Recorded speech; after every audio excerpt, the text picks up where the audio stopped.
Ex uffiċjal li fih dan il-korp tal-Pulizija mistenni jitressa l-qorti akkużat b'korruzzjoni. Sorsi qrib il-Gazzetta Sunday Times of Malta spjegaw li kelliema l-korp avviċinaw lill-Uffiċċju tal-Avukat Ġenerali biex iħejju ħalli jresqu lill-ex supretendent tal-Pulizija Ray Aquilina.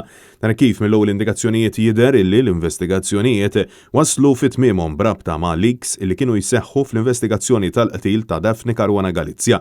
Sorsi qrib il-Gazzetta spjegaw li l-investigazzjoni konkludiet illi Aquilina, li kien jifforma parti mid-Dipartiment tar-Reati Kriminali fih dan il-Korp tal-Pulizija, mistenni ħabat wiċċu ma' numru ta' akkużi fosthom evażjoni ta' taxxa u korruzzjoni.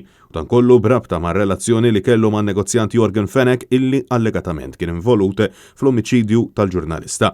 Aquilina kien arrestat f'April wara inkjesta maġisterjali fil-waqt li l-istess Times of Malta kienet irrapportat illi l-Pulizija kienet tinvestiga ftehim dwar proprjetà bejn l-ex supretendent u Fenech. Dan fil-waqt li l-Gazzetta żvelat ukoll li l-Pulizija kellhom interċettazzjonijiet telefoniċi li jsaħħu t-teorija tal-investigaturi illi Aquilina kien qed iforni lil numru ta' persuni informazzjoni sensittiva brabta mal-omiċidju. Sa dan it-tant fis-sajf tal-2019 l-ex supretendent tal-Pulizija nqabad jidħol fl-uffiċċju ta' Johan Cremona f'Ħal-Qormi waqt sorveljanza li kienet qed issir mill-Pulizija.